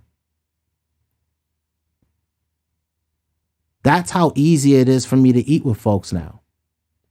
Oh, I'm using your beat. Yo, check this out. Here's the finished song. Upload it on yours. I'm uploading it on mine.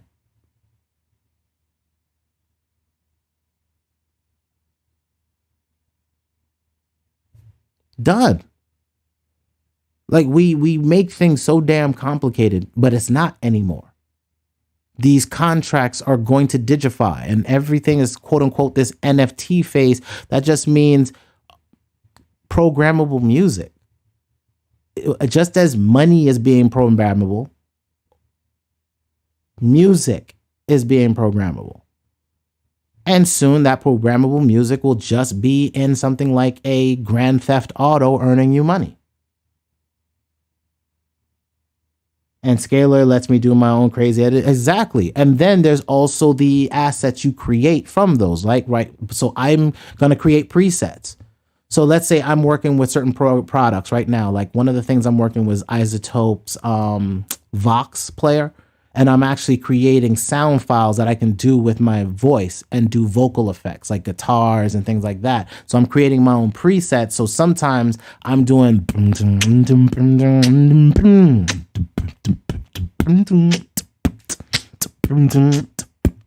So I come up with a song quick.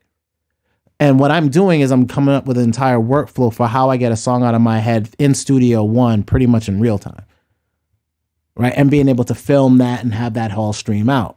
And then be basically just pulling up a song to then get that onto an album, to then get my utility, to then get my royalties. But then selling the presets for all of these sound things that I'm doing, or that again becomes parts of it can be part of what comes out for free as Toxic Hustle Pro. Again, a reason for my subscription could be the packs of presets that I sell that help you make beats faster. Right? So it's getting utility, giving utility, doing something outside of just trying to sell beats. Because the beat thing, I'm a rapper. As a rapper, I can tell you right now, don't try to sell to me in a recession. I made my own beats because no producers wanted to sell me a beat cheap. And now, yeah, I can get a beat cheap, but now I really need it to be it's going to get them Shazam plays over me if I let the intro run. So where I'm getting my samples from in a world where that watermark is important to me because I earn because of that watermark,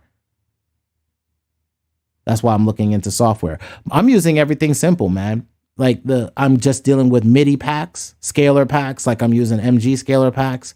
I'm looking at scalar packs. I'm just going to stick to the core values of those, tune them the way I want, make longer melodies out of shorter, like if it's only a 2-bar, I can make that into a 4-bar, doing something different with it and giving it different scales, right? And then I build the songs. Those songs I upload as instrumentals. I then upload my album on top of those instrumentals. I now have have beat utility and I have my verbal utility, and I can use both of those to be able to promote something. Right? And now I can take those and put those out. Or like you said, if you love sounds, then I can make sound packs. I'm going to get MG start making like just drum packs. So I can just not have to worry about drums and like, hey, run these through the Zulu and like, give me some drum packs. And then just buy drum packs, right? So that I can focus on my melodies and composing my songs. Because at the end of the day, I'm going on song composition, song creation, song distribution, royalty earning. And then the songs that are created are assets, and those assets getting utility. So how am I using it? I can use them for meme videos. I can use them for like anime and like highlights, or I can use it for intros and outros on people that have 1,000 plays on a day on every video, and they go do a video every single day. So even if it's like 5 times a day, if it's 5 times a day, 1 time a day, and there's like 5,000, let's say if they even get 1,000 people, you're looking at 30,000 plays a month on your video. Mind the Sonic says Ja created it. Yep. Everything that we can do, like my thing is like one of the things I'm doing. Check this out. You've seen those places where those channels where it's like a live stream and they're just playing and it'll be like the anime girl sitting there at her desk, right? My thing is, what if you could take that a step further? Where let's say you see the anime girl, right? The music is playing, but rather than it being this, it's just the anime girl sitting there at her desk. It's you see the anime girl, then all of a sudden you leave, like it's almost like somebody's looking over her shoulder or standing there, and then they walk out of the house, and then they walk downstairs, and then they walk down the street, and then there's things going on in life, right? And then they end up doing some other stuff, and then they come back, and by the end of the song, they walk back and they're bringing something back to the anime girl. Right? So you're telling a story within that video timeline, and then you're rendering it out in real time and Unreal, and your song is now played. Now, rather than it just being this, a static thing, it's this little story that's being told, but nothing had to be said. The whole vibe. Sorry. Yeah, the whole vibe. So at this point, what are you seeing? If I'm now able to make my music easier, like if you're using FL Studio, Studio One, Logic, Ableton, Reason, whatever you want to use to make your stuff, and you're getting your content out of your head fast. And then you have a distributor like CD Baby that just gets your distributions out so that you can earn your royalties. Then it's just utility. And that's the thing that we get stuck on the creation part, but we never get back to, okay, I've made all of this music. How is it earning? Well, the thing is that we didn't have that. That was like the question mark. I don't know if y'all know about South Park.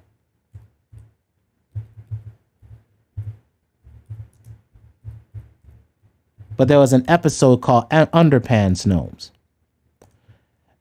And in Underpants Gnomes, this is what every business does. Hold on. Right?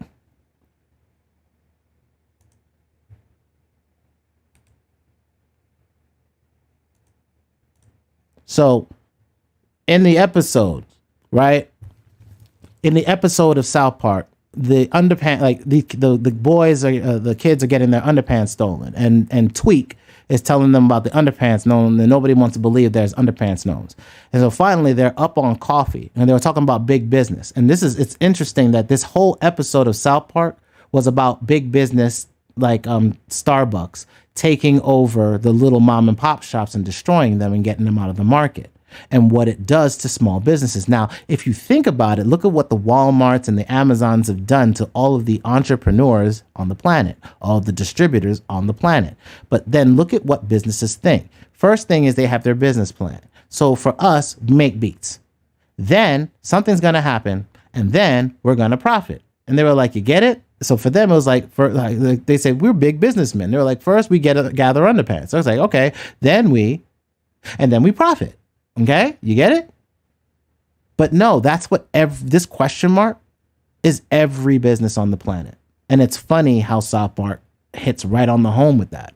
Like us as producers is like, first we're going to make beats. Then they're going to get a rapper. We don't know what that rapper is. That's the question mark. And because of that question mark, because of that rapper, or because of the label, or because of Dr. Dre, or because of something's going to happen that's going to change my effing life, and I'm going to profit off that. That's called capnitis or hypnitis. A cannabis described it, right? And in his hypnitis,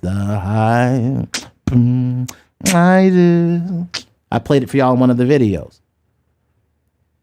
This is what every company is dealing with, is the question mark. Hey, we're going to be a growth company. We're going to make millions of dollars. because we're doing this technology that's dabber dabber dabber that's gonna do dabber dabber derp in about 5 years and derp derp derp derp, and then some way we're going to make all this something to make money. So understand the capocalypse, yes, because the SM Zeus we saw in the music industry, in the real world, we call it the Federal Reserve. And instead of just inflating plays on whack-ass MCs and whack-ass production crews with whack-ass, which were basically culture vultures stealing from us, well, basically now they have no money for that. The cap in their rap is a rap because they can't afford the debt to be able to. They can't afford the debt to be able to service the bullish anymore. So what we're dealing with is an entire economy based off fake numbers, fake businesses, and nobody has anything. There's nothing. They've had nothing since 2016, y'all. Since 2016, the United States, every business, the United States and every country and every business on every part of every country has the same one problem. We don't create anything worth a damn to be able to have all of y'all be able to earn enough to have a livable income.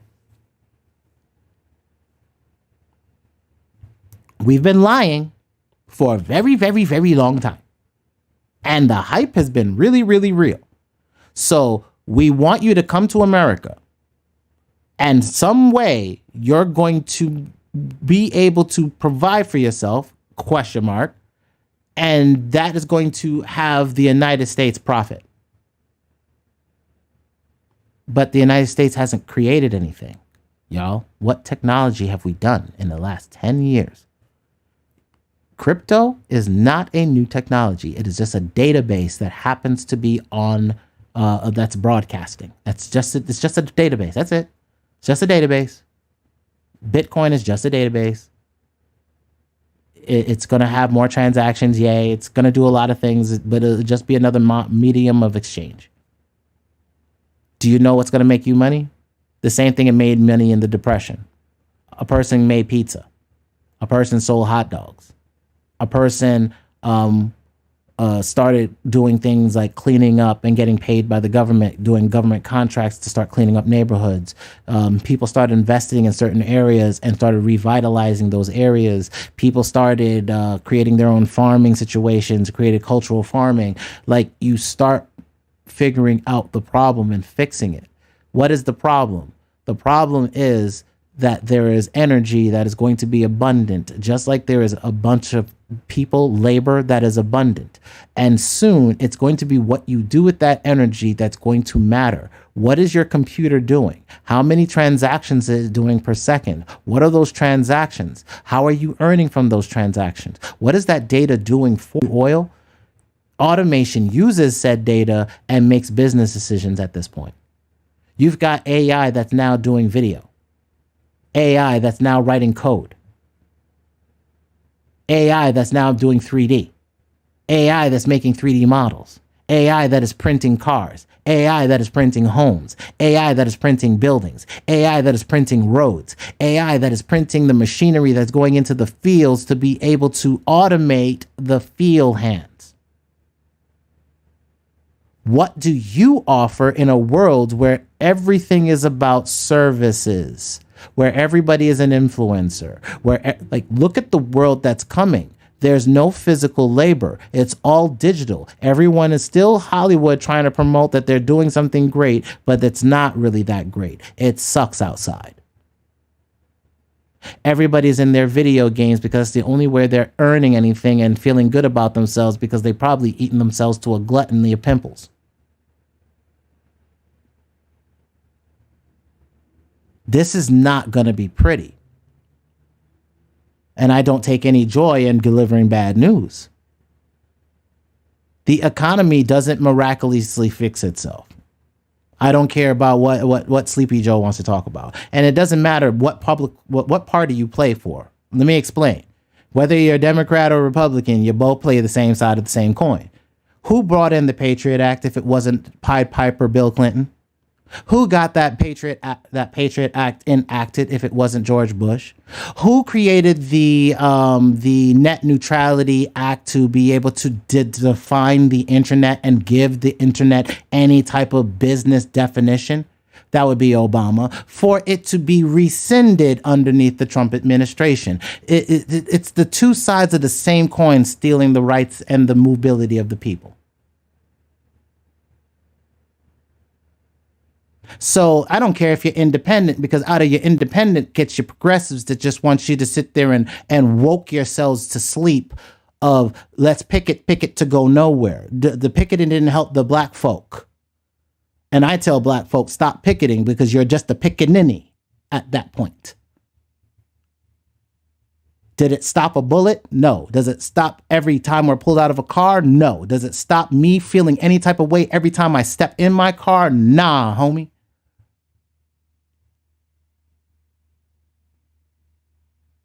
Doesn't stop every time I drive and I feel at risk. Doesn't stop that I can't say nothing when a person disrespects me.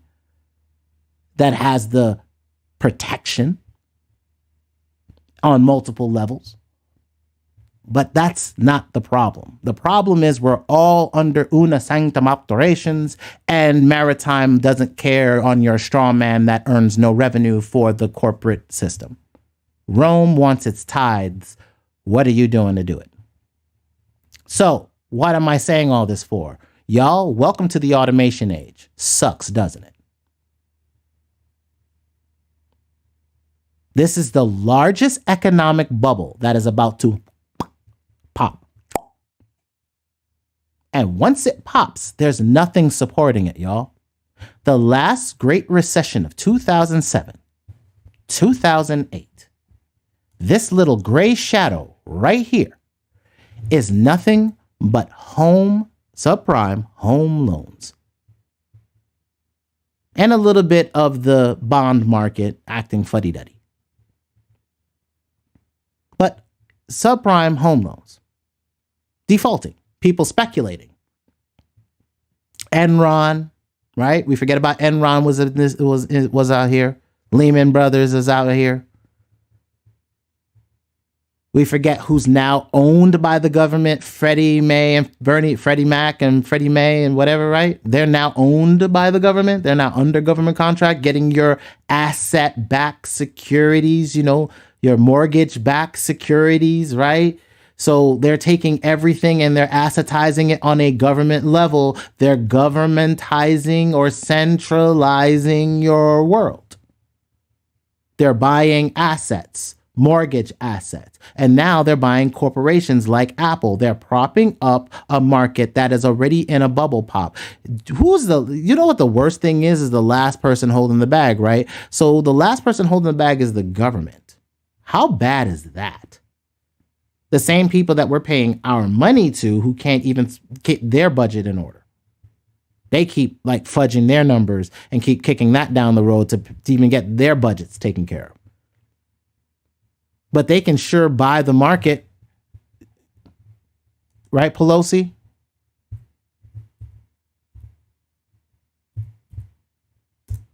Right? Ain't that right, Pelosi? Didn't you just call the bottom again?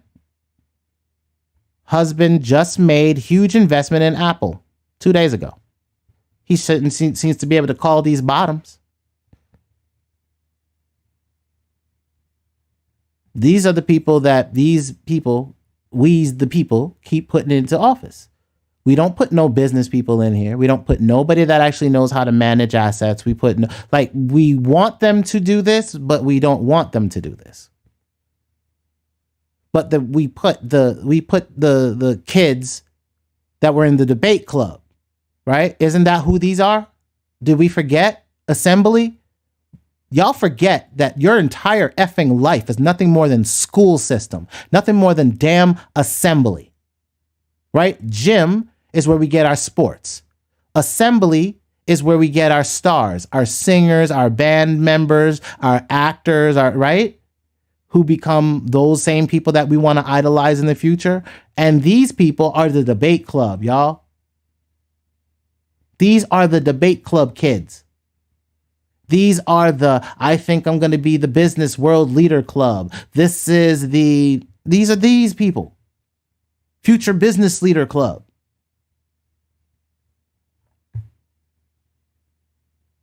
All the while, these are not the same people that got to struggle to eat. These are not the same people that when they go into a job, their color immediately emits them out. Not a racial thing, but it's a racial thing. But at the same time, we have to understand that it affects us hard because we're not in the pocket. And it doesn't matter in a national, global level. My brothers in the UK, my brothers in like my native brothers in Australia, my brothers in Brazil, my brothers in Venezuela, my brothers in Greece, my brothers in Italy, my brothers in the UK, my brothers in Ireland. Right, my people, my brownish people are everywhere. Our copper colors are everywhere. We're everywhere. Been there, everywhere. And we're going underneath the same situation because the same Rome, the same finance structure has reaped its tendrils across all asset classes. So it affects everything the same, except you have to see where there's revenue. There's always a hole someplace. There's always a window that's open. There's always some cash flow that trickles out. You just have to follow the money. Where are the bankers going? That's where the next system is. All the bankers are on the crypto system. So the only thing you have to do is figure out how your asset class flows through their system. Get your money, pay little duffel bag boy, flip your taxes, give them their taxes, flip your assets to where you need, put it on your fiat wherever you need it, as long as it's on a card. So you've got Robinhood that has a card. You have Cash App that has a card. You have Venmo that may have a card. You have PayPal that has a business card. You have all these locations, all of these brokerages, every place, make sure you can get a card. Now you have multiple ports of exit for your capital, especially in the crypto markets. Gemini, FTX, Coinbase, right? KuCoin for some foreign joints. Chime, thank you, Rayhan. Chime has a card. Yes, get a Chime card. Right, so now you have multiple ports of exit for your cash flow. It doesn't matter how you take your digital currency now. I'm just saying have multiple ports. Yes, yes, the internet, yes, crypto is owned by the government. Yes, so is the internet. So is the algorithm that protects your email for Gmail. So is the VPN technology you're using to encrypt your stuff if you're trying to go through where's what website. So is the technology that was Napster. So was the technology that was LimeWire. So was the technology that was AOL. So is the technology that you can watch YouTube videos. Streaming back to back. Or this live stream of being able to stream video data in real time is also government property. Well, patents underneath to be underneath government usage. Somebody has to fund it. So as this economic bubble pop, catering, we're actually getting out of catering and doing direct home delivery now. All of this is changing. Automation, and this is where we'll begin our closeout. Where's my screen? The age of automation. When I was looking for it, it was funny that I kind of like just stumbled across like this image that I used here. And I got a larger one for it, but it was based off of this article, right? Introducing the RSA's new report, and that's government, or RSA contractor or government contractor, on artificial intelligence, robotics, and the future of low-skilled work. It's funny. This is from 2017, y'all. 2017.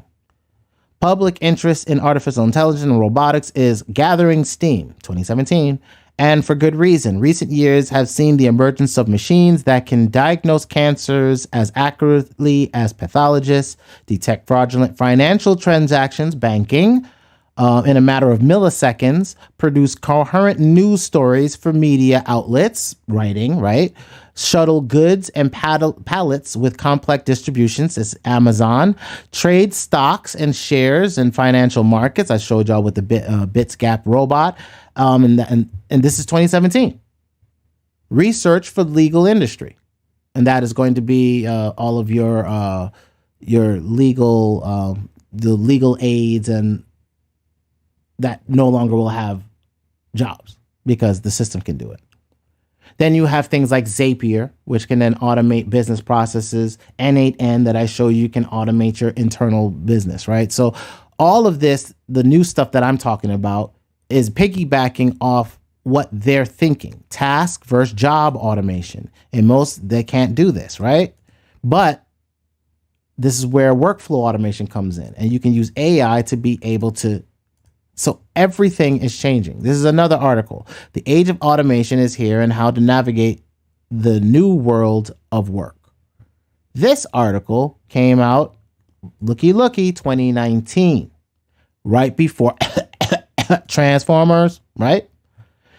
If there's anything workforce experts agree on, it's the number of jobs that can be done effectively by robots than humans is growing at an exponential rate. This is 2019 in Forbes. This is what I've been warning about. That all that does not matter. That is the bamboozlery, y'all. What is the real is, we have no jobs for physical. Everything we can do manually can now be done automatically. So where your best bet is to focus on the things you can do, right? Where are your jobs in the automation age? You're going to be looking at design, graphic design, right? So you can still do designing for clients. You can still do graphics for CD covers. You can do posters for people that might still be doing concerts. They may not be doing physical concerts, y'all, but does it change the fact that there will be digital concerts? Do you not think they're going to need digital billboards for their digital whatever? Like none of the physical changes in the digital. So you still have marketing campaigns, you still have advertising campaigns, you still have multiple things that you can do in the digital space in graphics and design, right? You've got web development, you've got marketing, you've got data analysis, right? So even data, being able to data people still make over 100K. Now you might have a Jones for it, and you can still do your production and you can still work for people on the side. Take your 24 hours of a day, especially if you're working remote, and then you can take some of these skill sets and generate cash flow that pays your bills. Your assets can take the time it needs to earn over getting your utility over time, right? Nothing happens fast. And you can get your royalties for your revenue for your music over time. What products and services work, not only during the recession, but during the shift to an age of automation? Any product that's going to help a business earn money. So business to business products and services are going to be where you go. Right. So again, this like if I'm going to do a product, I'll do a product for a business. Like I might do general research. I might do consultation as a service. Right. Or I can do a summary for let's say if to do something on behalf of a client, like to develop a research paper or develop some type of product, downloadable product, or create some type of ebook for a business. Well, now I can generate that ebook for them. That'll be a product that I create. So it's the generation of the ebook, right? I can go use something like InDesign or Quark or some type of layout or book layout type program, and I can generate this PDF, and that PDF can now be a product that is given to a client that's maybe generating some type of let's say a funnel, and the PDF is like so it's like, you see what I'm saying? You can generate the entire pipeline for somebody, like generate a marketing campaign for someone. So these are the products, the ebook. So you can create ebooks as a product for other people. And service. by servicing creation, servicing having that happen. You can outsource it to somebody else and then work within the barter of that. Not even barter. Work within the triage, right? Work within the triage beyond that. So, last but not least, royalties and utility in the digital / automated / virtual age. What does utility look like? If you're uploading the CD baby, your utility is every place that you need to be that has eyeballs, you now earn royalties from your music. Right? So I put my stuff online, everything earns. So now all I have to concentrate on is what is my utility? How do I take my music and put it in a way where if somebody just happens, like again, ticking time bomb, how do I make something that's interesting that might get shared? So if I'm Facebook, what am I going to do on Facebook or Instagram that might have my music play for 30 seconds and might get a share? Would I maybe find some social media people that are getting tens of thousands of plays? Like, again, let's just say, okay, here, I'll give you an example. Let's say I'm into crypto. Let's go to YouTube. Right? I'm gonna show you a hustle right now. I go to YouTube and then let's say I go to explore. And then I go to trending. Boom. What do I see? I see that Revolt has this thing with Diddy, so that's really his own thing. I see Call of Duty. Now, I'd probably be careful with Call of Duty because I don't really know how they are with copyrights. Kevin Gates. All right, so Kevin Gates got a new music video. Hot Ones, right? So Hot Ones has Queen Latifah. Or, okay, so now I see video games. So now I see Stranger Things. Okay, so here we go. We got Stranger Things. So now I could probably, if Stranger Things has like a dump of episodes, right? If it's all you can eat, then maybe I can take the trailers and make music videos out of the trailers or music videos out of the episodes, right? I can create a channel specifically for Stranger Things clips and put my music behind it. See what I'm saying? And if somebody goes there, watches that, and sees this little music video I made out of the episodes of Stranger Things, but it has my tracks playing behind it, bomb. Did I not get utility out of my asset? Yeah. Did it not play? Yeah. I just make sure I do it for like a minute and 30 seconds. So that way I make sure I get that royalty play, right? There you go. So that's just one I just found on the fly. Like I'm doing this on the fly. Stranger Things is a trending topic. Let's see what else we got. I don't care about a machine gun. Black Adam official trailer. So there you go. You got trailers. So what if you made like a whole trailer thing? So there you go. Take it a different step. So I just showed you a trailer here. So wait a minute. Here's a trailer here. What if I just made a hip hop trailer thing that just had my music playing and I could do any trailer? So now any trailer from anything that goes on, I can sit there and now do all these trailers and put my music behind it. Y'all see what I'm getting at? Utility. And that's just one. You've got these gamers. What if I made a gamer clip site? If we were in the middle of a sports season, couldn't I not make a basketball? Right? Or games, right? You have games that come out. The games have cutscenes, right? Game.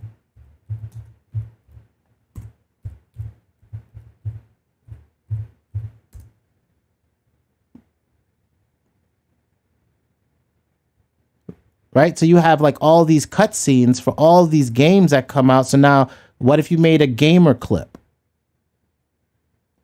and had cutscenes with your music playing? See, these are just the things you can do without needing to like have anything but a couple of editing program and then throw your music behind whatever it is. Check this out. What about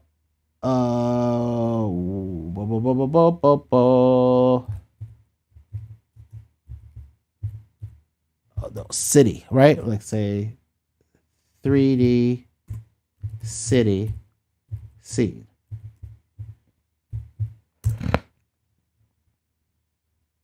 Boom, right? So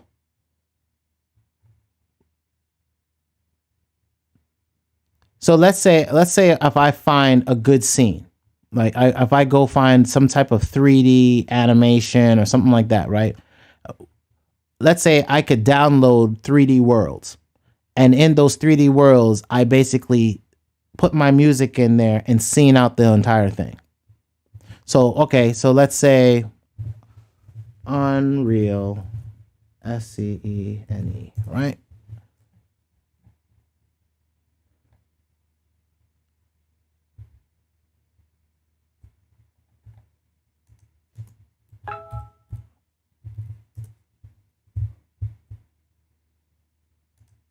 Boom.